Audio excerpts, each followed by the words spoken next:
and her name is Gracie. And you guys are in for a very special treat because you guys are the only ones that are going to get to see her today because she currently lives behind the scenes. Now, we actually have 2 of her species here in base camp, and until recently, we were the only area in the zoo that had one of these species, but they had an offspring, and that offspring now lives with Africa Rocks Encounters. So here she comes, Miss Gracie. Do you guys know what she is? Adorable. Adorable. She is adorable. What is she?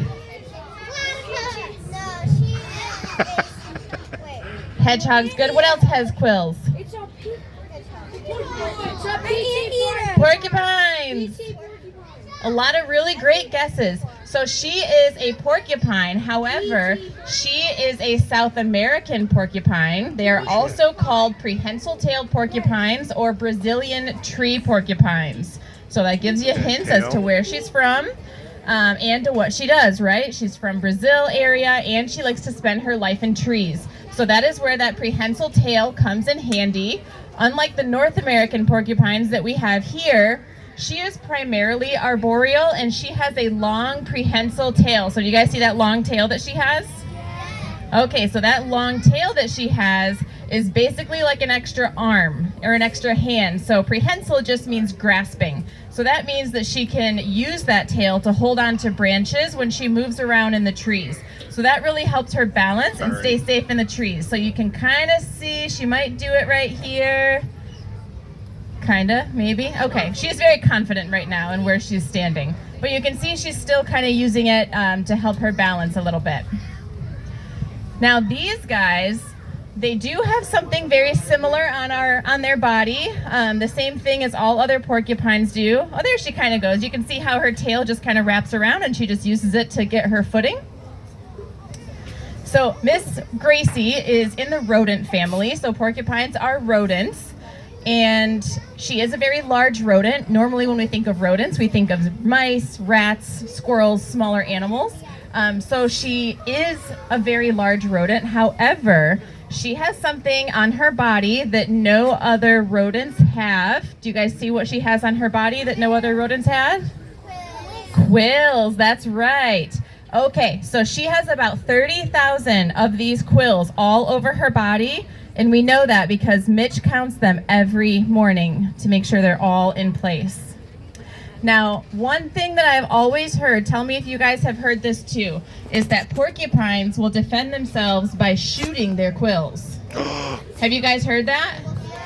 Have you guys heard? Okay, so do you guys want to see her do it? Yeah, even those of you in the front row? No, I didn't think so. Okay, well, lucky for you guys. So porcupines actually cannot shoot their quills. That's actually a myth. And we'll go over why. So everybody touch your head. Touch your head. Okay, what do you feel on your head? Hair, okay. Now, can you guys shoot your hair off your head at an enemy? No, we can't do that. And so their quills are made out of the same material that our hair is made out of. So their quills are made out of keratin, just like our hair. So just like we cannot shoot our hair off of our heads, she cannot shoot her hair off of her head either. But what she does instead is she flares up her quills. So do you guys know when you get goosebumps and your hair stands up on your arms? Okay, well that same reflex, that same feeling, she can control that reflex. So whenever she feels threatened, what is she going to do? She is going to use that reflex. She's going to flare up her quills and she's going to point her quills towards whatever threat is coming near her. Now these quills are very effective at defending porcupines. There's not many animals that will mess with a porcupine more than once. Usually once is enough to learn the lesson that, hey, these guys are sharp and pokey and I don't want to mess with them. They do get preyed upon sometimes by larger cats or snakes or potentially harpy eagles, but again, not many will go after them because of all of those quills on their body. The only place that they don't have quills is on the pads of their feet and on the very underside of her belly. So that's where she's going to keep herself the most safe and covered, is because those are her most vulnerable areas. Now those quills are so effective because even though they don't shoot out of her head, she does shed them. So just like we shed our hair, she can shed her quills. And they grow back just like our hair grows back. And they're very effective because her quills have a really, really tiny microscopic barb on the end of them. So when they get forced into something like flesh, they are very difficult to pull out because it would be like trying to pull a fish hook out of your skin, right? Like that does not feel good. That's pretty painful.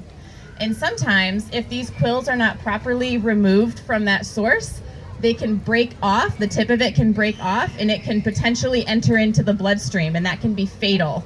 So they are very well defended in that way. Now, porcupines also have a lot of ways that they communicate with other animals and other porcupines about their location, about whether or not they're ready for breeding, and about their territory. So they very much rely on their sense of smell. I'm sure you guys can all see that giant nose that she has on the front of her face.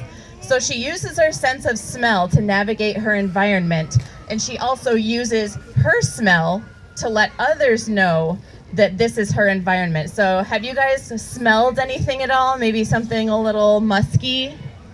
Okay, well I can tell you it's not me and it's not Mitch. I have to. So that smell, it's kind of like an oniony, musky smell. That is actually from the porcupines. So they have this very particular musk that they use to let others know, hey, this is my territory, this is my tree, or hey, I'm looking for a boyfriend or a girlfriend. It's kind of like their own special porcupine perfume.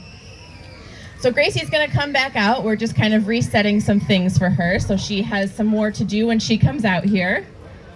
Now Gracie is also part of our breeding program. So we partner with the SSP, so that's the Species Survival Plan, and they recommend breeding pairs around different zoos around the country.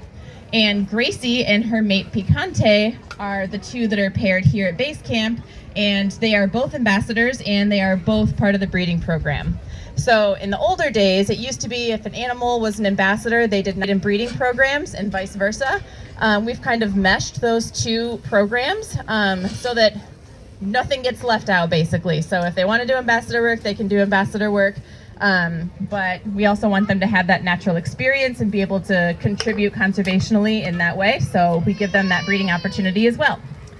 Gracie and Picante did have one offspring. His name is Piquito. And he lives over at Africa Rocks Encounters. He's just over a year old now, I think. Time always flies, so I'm not exactly sure, but I think about over a year old. And when porcupines are babies, they're called porcupets. And for these guys, these prehensile tail porcupines, when they have babies, the babies are born orange and fuzzy. So they're not born black and white like this. These adult quills come in around closer to the 6-month to year age mark. And before that, they have orange fuzz. So, you know, like when kittens are born and they're really little and they're all fuzzy kind of, they don't really have that soft fur like the adult cats do. That's kind of what the porcupet was like. So it's really, really cute. And a really interesting story with Gracie and Piquito. So Gracie was a first-time mom when she had Piquito. And, oh, they are born without quills. I should tell everybody that. They're born without quills. Thank goodness for mom. That would not be fun. But when Piquito was born, Gracie was trying to get him to nurse, and either she couldn't really get in the right position, figure things out, and you know, he wasn't really quite sure where to go and what to do, so he needed a little assistance from our NACU team. That's our, I think, NICU, like for kids, but it's NACU for animals, so Neonatal Assisted Care Unit. That's our NACU unit. They stepped in and they were able to give Piquito a couple of supplemental bottles just to make sure he got those calories so he would continue growing appropriately. But after they were done with those supplemental bottles, they would hold Piquito up to Gracie in the right position to try to teach him how to nurse and where the milk was. And over time, they were able to accomplish that. And so they were actually able to teach her how to position herself, and they were able to teach Piquito how to position himself so that they were able to still live together and she was able to raise him. So that was kind of a really cute story. Now I've been yapping a whole bunch, but I imagine there's probably some questions out here. Yep. I have one then. I have a question. Where, the porcupines?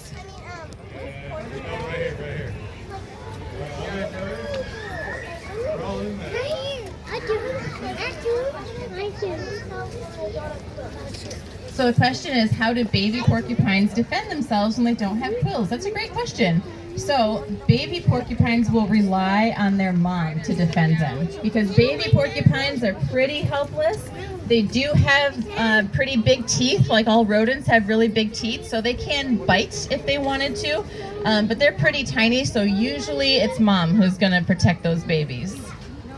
Great question. I don't think I've had anybody ask that question before. And let me tell you, if you've never seen a porcupette, a prehensile-tailed porcupette before, Google it, because it's the most adorable thing on the planet. You have a question? What's your question? Why does porcupine did not roll around? Why is she what? I missed the question. Why is she not on the ground? No, why can they not roll around? Oh, why can't they roll around? Well, she might be able to, but sometimes those quills can actually poke her, and she doesn't want that to happen. So she doesn't really spend much time rolling around. She chooses to climb instead. And she is an herbivore, so her diet is primarily vegetables and plant material.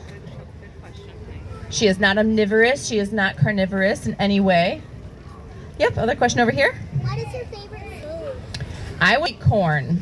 For some reason, corn is like a staple favorite for all species of porcupine that I've ever worked with. They love it. Good, okay. Looks like Miss Gracie is gonna make her way back to her habitat, but I wanna thank you guys all for coming to the zoo and for joining us here at our 1 o'clock presentation. Thank you. Thank you. San Diego Zoo.